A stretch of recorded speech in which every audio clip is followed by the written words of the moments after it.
TBYE, Black Living Room Talk. I don't own the rights to that music, but it is provided by Facebook for use. I am in the next part of Color and Racism in Christianity by Robert Bastide.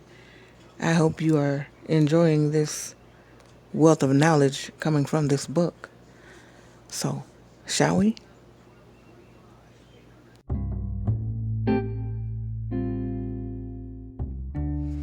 I'm on the second part of Color, Racism, and Christianity by Richard Bastide. Although Christ transcends all questions of race or ethnology, it must not be forgotten that God incarnated himself in a man of the Jewish race. The Aryans and the Gentiles, even the most anti-Semitic worship their God in a Jewish body. But this Jewish body was not white enough for them. The entire history of Western painting bears witness to the deliberate whitening or bleaching effort that changed Christ from a Semitic to an Aryan person. The dark hair that Christ was thought to have had come to be rendered as very light-colored, and his big, dark eyes as blue. It was necessary that this man, the incarnation of God, be as far removed as possible from everything that could suggest darkness or blackness, even indirectly. His hair and his beard were given the color of sunshine, the brightness of the light.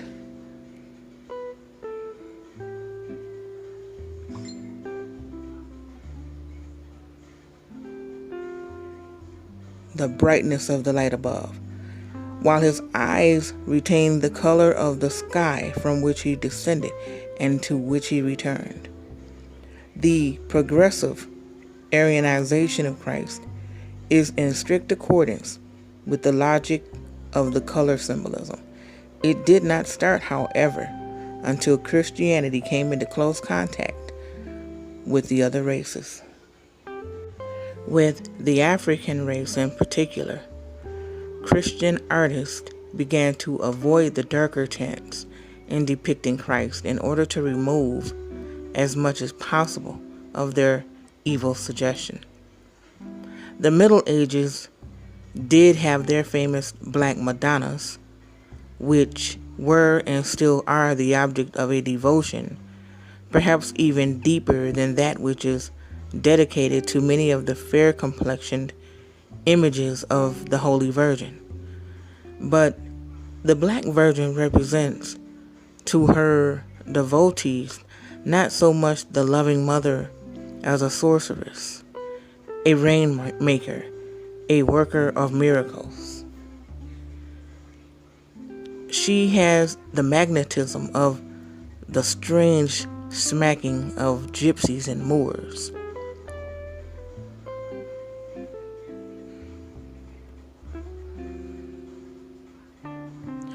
She stirs the heart as if a bit of magic, even a near diabolical sorcery, were involved in her miracles.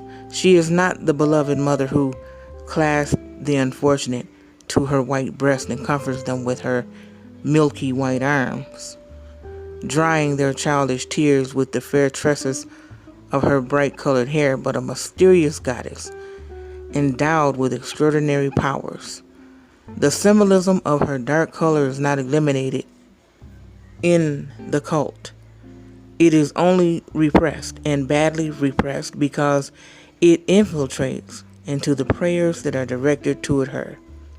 Nevertheless, the Black Virgin helps one to understand the appeal used by Catholicism in its efforts to convert pagan peoples to the faith.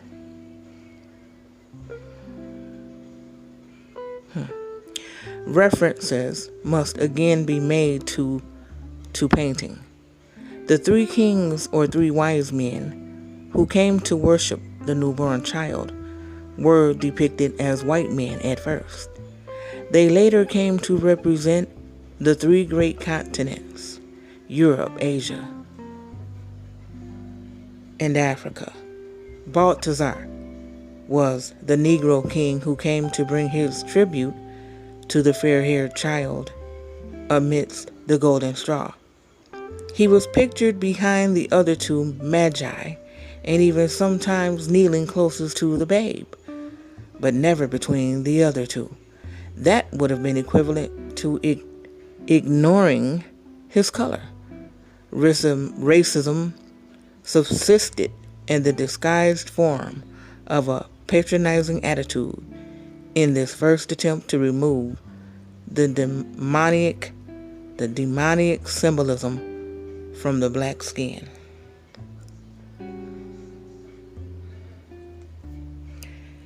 A similar effort can be seen in the creation of colored saints intended for races other than the white race.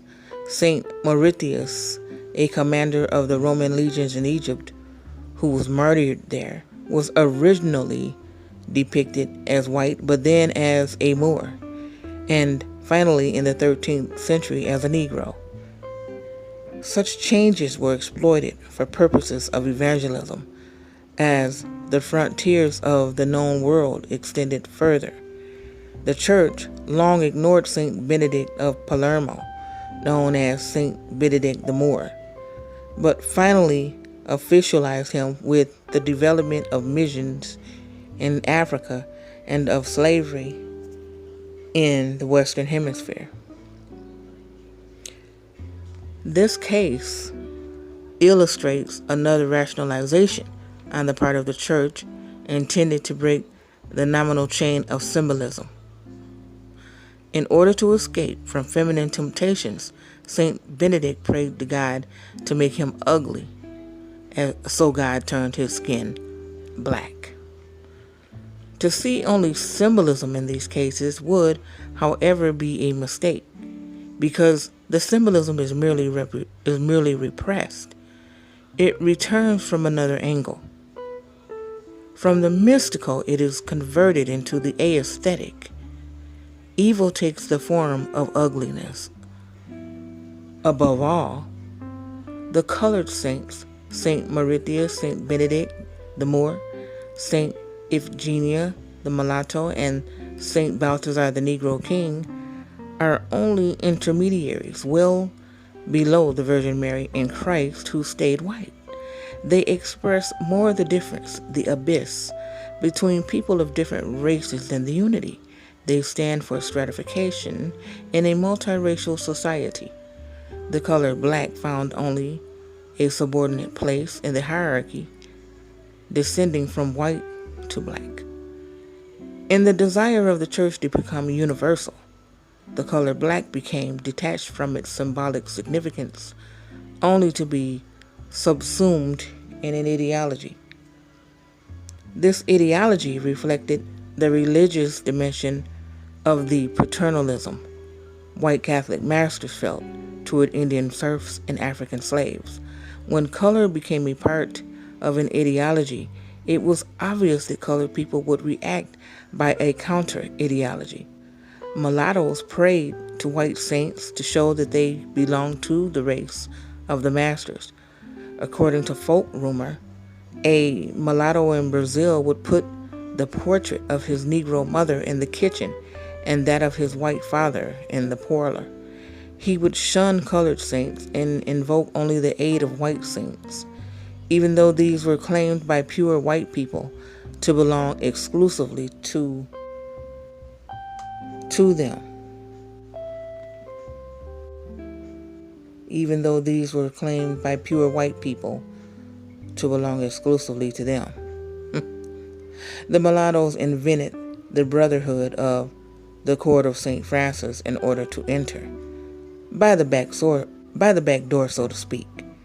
The aristocratic church of the Franciscans and to mingle with the white people there. So they went in the back door, so to speak, of this church to mingle with the white people there. Negroes whose skin was entirely black set out to reverse the values of the traditional Catholic iconographic system. They first invented black angels with kinky hair and flat noses, then prompted by a sentence in the Gospels referring to the Holy Virgin, Magere erat sed pulchra, which means black she was, but beautiful. Magere erat sed pulchra. They conceived of a black virgin. This happened only in comparatively recent times. However, furthermore, Christ himself was left untouched, as though to make him black would have been a sacrilege. Paternalism was still too strong for the hierarchy of color to be upset entirely. Only in a country where segregation became the rule, as in Anglo-Saxon Protestant North America and African colonies, did the revolt of the Negro go so far as to create a black God and a black Christ. In the African colonies, Messianism represented an effort on the part of the Africans to free themselves from the dominance of the white missions and to establish black messiahs as saviors of their own rejected, downtrodden, and exploited race. Systems of imagery can never do more than reflect the social and economic infrastructure in a form that can never be entirely reversed. This color imagery represents only the reactions of the church to a social situation imposed upon it from without. This imagery could not, therefore, abolish the more powerful pressure of the underlying symbolism. Catholic Latin America, with its racial interbreeding, which it considers an expression of racial democracy, offers a new chain of associations between the color black, the devil, and sin. Anyone wishing to study the manifest content of these associations need only consult the work of Baudelaire, who was profoundly steeped in Catholicism in spite of or because of his taste for Les Fleurs du Mal. Indeed, Baudelaire actually sought in his colored sweetheart the sensation of sin through carnal love with a woman whose color suggested the flames of Hades.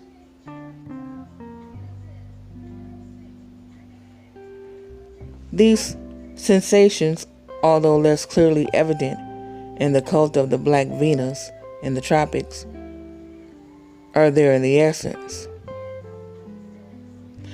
South Americans are deeply branded by Catholicism. Sin occupies a larger place in South American literature than in European.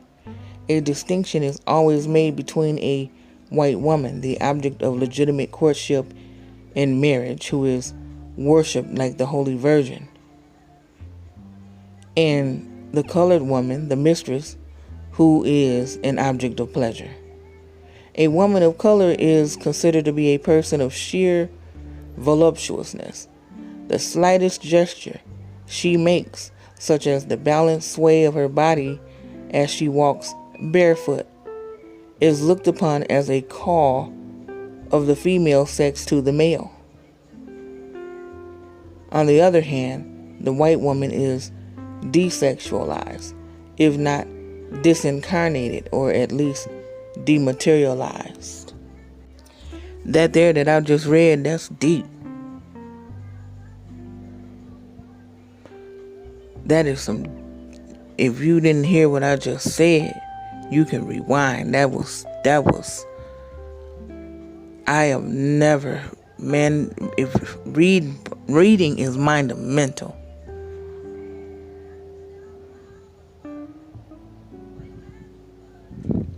In Latin American society, marriage limited to one's own color led to a mystic transposition of the wife before the altar of God.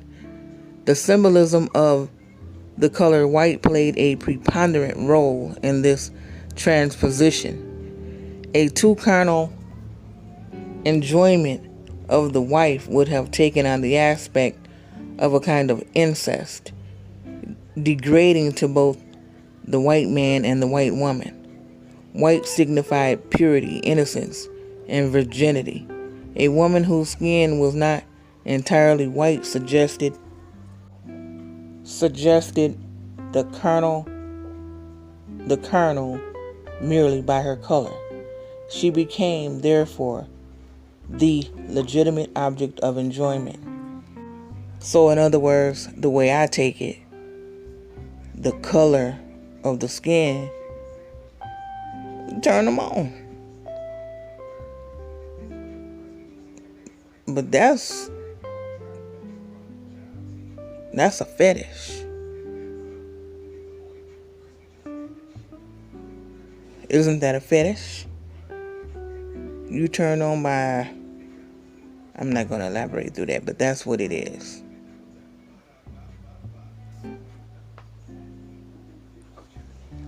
The South American perhaps does not realize so fully as Baudelaire did the workings of this symbolism.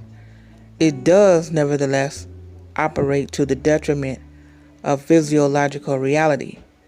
When, for instance, the anti-slavery poet Castro Alves wanted to express his reaction against the stereotyped mentality anchored in the symbolism of color, he found no other resource than to cast his colored heroine into a waterfall where thousands of brilliant drops created a white bridal veil around her dusky skin. Well, Nubian guys and goddesses, I'm going to stop right there. This was Color, Racism, and Christianity by Roger Bastide. The next time I will be reading, it'll start off talking about the Protestants' association of the color black with the devil and sin, and how it was as strong as the Catholics, their views. I hope everyone has a wonderful day and that you take time out for yourself. Peace, love, and light. TB Wahid, and I'm out the living room.